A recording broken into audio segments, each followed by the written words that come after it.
It's like that. Welcome back to another episode of Survival Time. We finna get into my man's MC Eiht. If you don't know who MC Eiht is, then I know you seen A-Wax on motherfucking Menace to Society. If you never seen Menace to Society, he has a podcast where he's talking about West Coast hip hop and things like that. If you don't know what the fuck that is, then you need to know he's a straight up menace because he has hits and he has had beef with DJ Quick, who we just did a video on recently. This is one of my niggas. He's actually one of my favorite rappers from the West Coast. He ain't that super lyrical, but he actually still a dope MC to me, and I would love to see what the fuck his story's about. So let's see what the fuck is going on. I know he's from Trav New Park or something like that, so we finna see what's up because we did a video on him too. Welcome back to another episode of Warren Cali.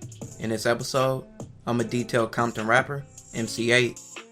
MC Eiht was born Aaron Tyler on May 22nd, 1971. Eiht will grow up in Compton and be raised mainly with his brother and his sister. After his parents' divorce, he was solely raised by his mother. Eiht will see a lot growing up in Compton, seeing a lot of gangbangers and drug dealers just by walking outside his house, so he will be easily influenced by what was going on in his neighborhood.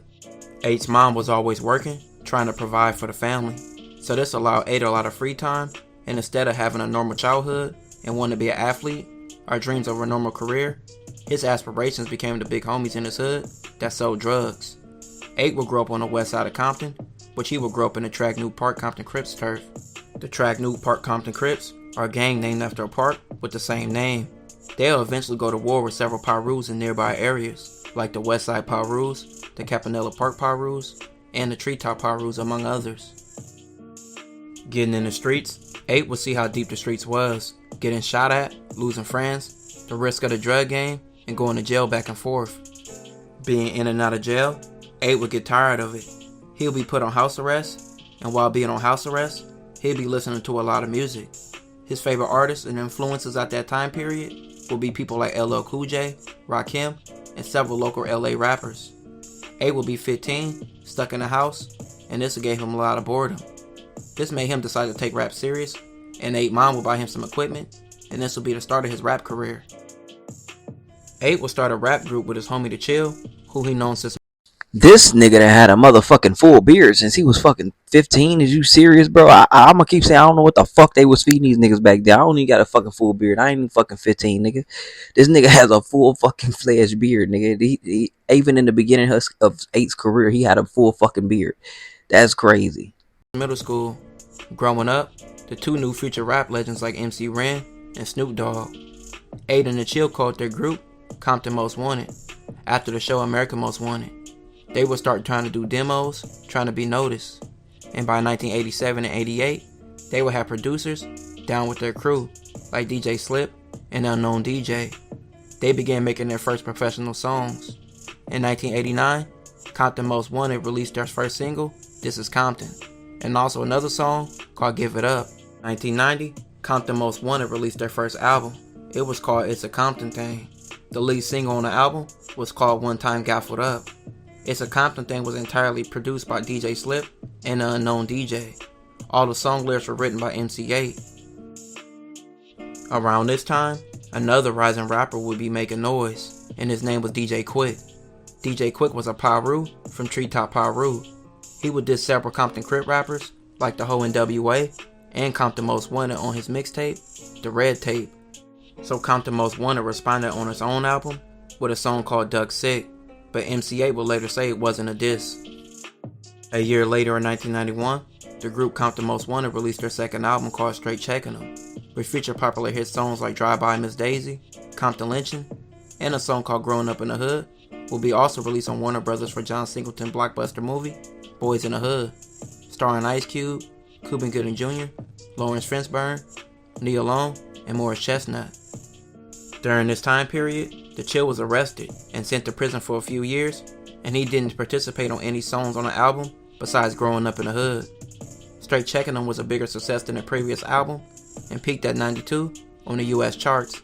Compton Most Wanted dissed DJ Quick on the Straight Checkin' 'Em album, and DJ Quick wouldn't respond to his debut album, Quick Is the Name, but he responded on his next album, Way Too Funky, in 1992. Compton Most Wanted next album would be Music to Drive By, which was also released in 92, and another DJ Quick diss would come from this called Death Wish 2. They released a video from that song, and the group chased a DJ Quick lookalike in the video. DJ Quick will be having label issues, so putting out an official response wouldn't be as quick as his other replies. On that same album, MC Eiht would diss Tim Dog, who made a diss to Compton and NWA. Tim Dog would be trying to gain fame off dissing Compton rappers. Compton Most Wanted wouldn't make any more albums together as a full group in the 90s, as DJ Unknown sold MC Eiht Writers Publishing, and he misdirected funds and covered it up in a fraudulent business tax write-off. In 93, MC Eiht would be a part of one of the greatest hood movies ever, being Menace to Society, starring Tyron Turner, Jada Pinkett, and several others, including other rappers like Too Short, MC Pooh, and many others. MC Eiht played the role of AWAX, a respected member in the main character's gang. He would even be on the soundtrack on the classic song from the movie soundtrack, being Straight Up Menace. 1994, MC Eiht dropped the album We Came Strapped, which would go gold.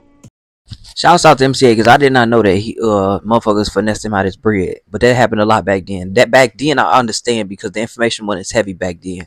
But when you going through a Pooh Shiesty situation right now, it's a total different story. But as far as his situation, I see he didn't try to rob motherfuckers. He didn't do no goofy shit. He just kept pushing and kept his career going. And I salute him for that, because real talk, I didn't know that's why they broke up. I thought they just, Eiht got real popular and he just separated from the group the whole time. Some real shit really happened to them. But I hate when niggas just you roll with and rock with and you think they really got your back, fuck you over. But it's like you gotta watch everybody, especially when you're in the music business or you in any type of business. You gotta watch out for the crabs in the bucket, my nigga. And this is why you have to be cautious and be watching your money and mindful of what the fuck is going on, and know how you're getting paid, when you're getting paid, and when you're supposed to be getting paid, and what you're supposed to be getting paid for. But a lot of people don't take that time out to think about the business aspect. They just want the fame. So shouts out to him for even pushing and keeping his career going. This would be MC Eiht's most successful album. That same year, on Snoop Dogg's short film, Murder Was the Case soundtrack, DJ Quick would release a deadly diss to MC Eiht called Dollars and Cents. The song would later be on DJ Quick's album, Safe and Sound, which would later go gold. In the song Dollars and Cents, DJ Quick would make fun of MC Eiht's name, call him a coward, and say him and his homies ran into MC Eiht numerous times and he was scared. To make matters worse, at the 1995 Source Awards, DJ Quick will perform Dollars and Cents with MC Eiht in the crowd. That 95 Source Awards was one of the most epic award shows ever, and what DJ Quick did was epic. Many people expected MC Eiht to do something, because DJ Quick disrespected him right to his face. Many people believed him not defending himself was a coward move, but MC Eiht would say he was in a losing situation, with him being heavily outnumbered. Tell me the atmosphere, because in 95 he came out on the Source Awards. Right. Performing. Mm-hmm. Pretty much the diss song. Yes, he did. And you were in attendance. Yes, I was. What was the atmosphere? Did you know he was going to pull something like that? Or was you kind of just like, oh, did he really just come to fuck out? Did I think he was going to pull the song? No. We all didn't. It was a move, because if you notice that the tension in the air that night, and it was a setup by Suge. Suge, like, no, you get me, and that's what the perception was with Death Row. I mean, come on, they're in New York and they're dissing Puffy and them on stage. Nothing we could do. Yeah. So get up there, sing your song, do whatever you're gonna do. But we're not dumb. There's no way we can fight 50. I got 8 dudes with me. Yeah. So, but I always say it's the art of war. It's the act of war. When you in war, man, you pull whatever punches you can. You just wasn't going to pull no Will Smith and get up on there and smack him. I can't fight 50. Yeah. It's just not going to work. So no matter how hard you want to be or proclaim or whatever, it's just the aspect, just like the homie. So, yeah, it's best to get up out of here. And I need to look at me as an artist and I'm sitting there, while all of that's going on. No. So a lot of people saw me leave. Yeah, I forgot all about that. I forgot that award show was in New York. Yes, it was. Yes, it was. It was in New York. And like I said, it was the height of the beefing. It was like basically the beefing was just from the start. I had no, even though I knew me and Quick had. Even at that time, MC Eiht would have a run-in with Suge Knight. One interaction with Suge, I wouldn't say it was on a negative or just, back in the days, when I was having my little spat with Quick. This is way before we got cool. The cool brother, both from Compton, whatever, like I said, it's one of the coolest dudes I ever met. But, back in my heyday, I was a Crip, he was a Blood, Suge and them was Bloods. That was just the nature of Compton. You get me? Unfortunately, my mom had moved into a neighborhood that happened to be right across the street from Suge's mom. So me being who I was and everybody knowing the situation, I would still pull up over to my mom's house, and they knew when I was over there. So, it was one situation where me and, the Quick thing was going on, and there was a lot of back and forth because, like, I was a dude who still hung out in Compton. They still hung out. Everybody still hung out in Compton, And so I had a Suge pulled up on me one day while I was, by mom's house, and he told me to pull over, and a couple of dudes walked up on my car. And he just wanted to tell me, as far as the situation that was going down with me and Quick, and like I said, the affiliations that it wouldn't be trickled over until my mom's place of residence, so to speak. You get me? So that was just a clarification that I got from him. As much as motherfuckers be disliking and dissing and talking all that shit about Suge Knight did a lot of noble ass shit for him to be such a terror to people. And I be loving when people actually speak on his character in this way, because it really lets you know who Suge really was and how he really thought. People be thinking he was some big dumbass nigga. Nah, bro was low key militant. Like, he actually paid attention to what the fuck was going on. He even called his niggas that was crashing out crash dummies. He told Pac, man, we got crash dummies for that. That's what the fuck we pay the crash dummies for. Handle that shit. We don't even gotta touch nobody. But shouts out to Suge, because this is major to me, because it's like you allowing somebody to, despite all the little beef y'all got, because believe it or not, that dissing on them tracks, especially back then with the gang shit, especially in LA, nigga, wasn't no game. That's why DJ Quick had an incident where he had to fight at a show and somebody ended up getting killed. You know what I'm saying? Over the same diss they talking about. Dollars and cents. And yeah, DJ Quick snapped on that motherfucker, believe me. And that could have been so much blowback from that shit because of the simple fact they Bloods and Crips. But to see Suge come out and hop out his car and say, nigga, you don't have to worry about nothing. You know what I'm saying? You always good to come see your mama and shit like that. To see motherfuckers drawing a line and say, we gonna respect it. Like, that's what's up. And he drew the line himself. I respect that. Shouts out to Suge Knight.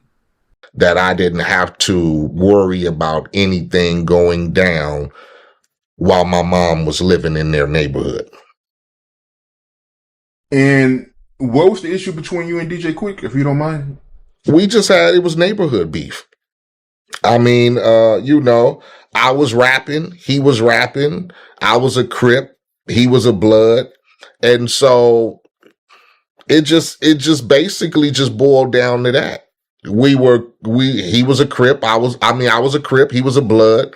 We were from two different neighborhoods, and we were rappers from Compton. So in 1996, MC Eiht would drop another album called Death Threats, which was another album where he dissed DJ Quick on a song. He dissed him on Death Wish 4. The lead singles on the album was Thuggin' It Up. The next year in 1997, MC Eiht would drop another album called Last Man Standing, which would be his last album in a 5-album deal with Epic Records. In 1998, MC Eiht signed with Mac 10, Who Banger record label, and released Thicker Than Water, the title song for the movie Thicker Than Water, which MC Eiht will also act in, playing a similar character to the Menace Society character that he played. The movie starred rappers like Mac 10 and Fat Joe. MC Eiht recorded 2 albums on Who Banger record label, Section 8 in 1999 and In My Neighborhood in 2000. Snoop Dogg and Daz and other West Coast rappers helped MC Eiht and DJ Quick sparked their beef. Since then, Quick and 8 collaborated on various songs. You want people to understand what happens in the streets. How do you get them to understand when your stuff is so hardcore that many of them don't want to hear what you have to say? As to use Quick's words from the commercial break, the healing has begun in this process. And the two of you wanted to make a statement about this whole gangbanging thing, because one of you is from one color, one's from the other color, and the two of y'all got together deliberately to try to make a statement about this whole about putting this gang thing to rest. True or false? I mean, true to a sense. We didn't really, it was a point of going, okay, we gonna make everybody mad. I'm gonna hook up with you, you gonna hook up with me, and we just gonna make LA mad. But basically it was just a process of going, hey, you know, why can't we have the togetherness? Like when you look at East Coast, they all work together. When you look at down South, they all work together. And one thing about the West Coast is, I mean, Quick know it just like I know it. We grow up living a certain way, period. I mean, that's how it goes when you're from the West Coast. If you living in Compton, if you living in South Central, if you live in Watts, you grow up on a certain code. And it takes a man and a human being to come out of that and be like, okay, what is this about? And my one thing, my part in hooking up with Mac 10 was going, he got a label. It's a West Coast based label. I'm not looking at it as he's from Inglewood, I'm from Compton. Mm-hmm. You know, I'm looking at it like he got a label orientated to my music. He likes my stuff. I like his stuff. Mm-hmm. Let's do that. Maybe if we come together, that'll make the people on the outside go, well, that was cool. Right. You know what I'm saying? Now, then, we reflect that and go on me and Quick working together. And then me and somebody else or whoever else has got beef, because if you can't do it at home, then you can't expect nobody else to do it. And Quick in 2000, Compton Most Wanted came back together for the first time since 1992 for the album Represent. In 2001, MC Eiht would be in a movie called 100 Kilos, which was about LA drug dealer Rick Ross. That same year, he dropped an album called That's Gangsta.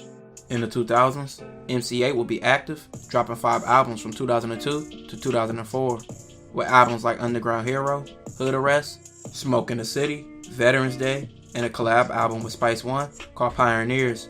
In 2004 also, he voiced the role of Ryder in the San Andreas game. This would be one of the most successful games and loved games ever. In 2006, MC Eiht would be a part of several albums, like Music to Gangbang with Compton Most Wanted, New Season with Brother Lynch, Keep It Gangsta with Spice One, and solo albums Affiliated and OG. He will also appear on the song Candy by Snoop Dogg, featuring other artists. That same year, MC Eiht had a small role as T-Bone in the movie Who Made the Potato Salad, starring Jaleel White, Clifton Powell, and D. Ray Davis. Eiht will have several years with not finding a label and not releasing a ton of music. Instead, he would drop a few singles here and there. I only want to say this about MC Eiht though. I wouldn't have signed to no damn Mac 10. Mac 10 the last nigga I would have signed to. Mac 10 don't even seem like he business prone. Mac 10 don't even seem... He don't seem like he could run no label, and I could tell because the damn label didn't really last that long. I already know that for a fact. That's the last nigga I would have signed to. Even though Mac 10 probably got like 1 or 2 songs that actually did anything. Outside of that, everything else he did was with West Coast Connection for real. So without Ice Cube, what is Mac 10 really? If anything, I would have tried to get close to Ice Cube if I was him. That would have been more beneficial to his career. But also, I get what he was saying as far as just working together and making sure like they not letting petty ass shit get in between getting money. And I respect everything he said right there, because at the end of the day, that's the main issue with a lot of these niggas that blows me. We could be getting so much money together, but we beefing over what? Like he said, what's the issue? You feel me? What's the root of the problem? Because it really ain't no root to the problem. Like he said, it's a neighborhood beef that they got into it about. They didn't get into it about no situation they had with each other. They was just dissing each other because he from here, I'm from here. Like, come on now. Same way my mama could move on your side of the tracks is the same way your mama could move on my side of the tracks. You see what I'm saying? Like, let's not make it seem like we not all black here.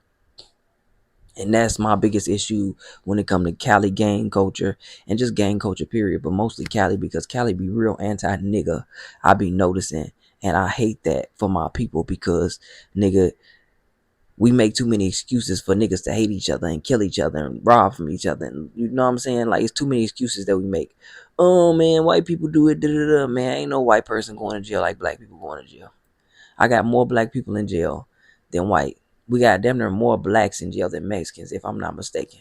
But y'all let me know what y'all think about that part. But I just feel like that was real stand up of him. I always respected MC Eiht character, and I always respected everything he had to say, because he was always one of the people that he might be in the industry, but he ain't one of them industry ass niggas. He's not using his gangbanging clout to like push himself up nowhere. He actually using his skills. He actually using his business tactics. And I follow his career throughout the years. That's why I fuck with MC Eiht. He a real nigga. And it's all the way around. It don't have nothing to do with no street shit or none of that. He just all the way around real individual. And for a short time period, be a part of a group called the War Zone, featuring Cam and Goldie Loc. In 2010, Eiht would do songs with people like Young Melee. 2011, MC Eiht released a single called Fine By Me. In October of 2012, MC Eiht was featured on the song Mad City by Kendrick Lamar from his major label debut, Good Kid, Mad City. Eiht later dropped the Keep a Hood EP on January 4th, 2013. Eiht's main focus would become being a parent, and he even would start coaching his son in football. In 2017, Eiht would drop his first studio-length album since 2006, with the album being called Which Way Is West. He would start appearing more in media, and by this time, start doing several interviews with various platforms. In 2019, Eiht released Gangsta Business with Compton Most Wanted, and has been fully active again in music, dropping albums in 2020, like Official, Lessons of Revolution and Progress in 2022, and Lessons 2 in 2023. And in the last few years, Eiht has even been on podcast Gangsta Chronicles, and has even did several more interviews about his life and his career. MC Eiht is now 52, and is considered one of the early West Coast rap pioneers. Shouts out to MC Eiht, man. Real talk. He is a real legend in the hip hop game. Whether you east or west. He done been in the Wu-Tang video for Can It Be That It Was All Self-Sample. He was in the car with Method Man. He was kicking it with Spice and them, and Scarface in the car. Like, he's really been a part of a lot of hip hop history, and people don't really give him his credit, but I'm always give niggas they flowers when they really own what they are supposed to be on. And I always gave MC Eiht his credit, his flowers, and all of that. I'll fuck with MC Eiht. Will I be honest about the beef? DJ Quick won that, but that's just my personal opinion. But it really was no winners, because DJ Quick went through a whirlwind because of that beef, and so did MC Eiht, because while people was fucking with him and making it seem like he was being soft about the situation, DJ Quick was going through legal hassles and all type of other goofy ass shit because of the beef. And he had his own problems within that beef. So that's my main thing I always want to point out. It was never really no winner on the beef, but the best song was by DJ Quick to me. Dollars and Cents is probably one of the greatest hip-hop disc records that do not get talked about at all.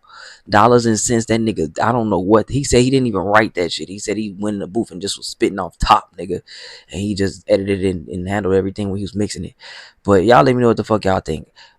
I like doing the rappers more because it give you more of a background as far as their culture and as far as the neighborhoods they come from and what they represent. Because when a lot of these niggas speak as far as rappers from Cali, it's like they gotta give you all the forefront. Like everybody don't give you that forefront of their life like that. But in Cali, it's like they gotta give you that because it's like they have to represent where they from.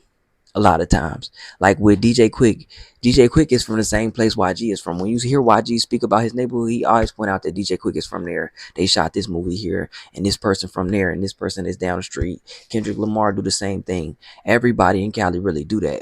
Don't nobody really do that as much in Chicago. People like to know. That's why people so obsessed with O Block, because they don't know nothing about O Block. That's why people are so obsessed with OTF and shit like that. They don't know nothing about these things. They just know what they seen and what motherfuckers is allowed them to see. But y'all let me know what the fuck y'all think. Like, subscribe, peace, I'm out.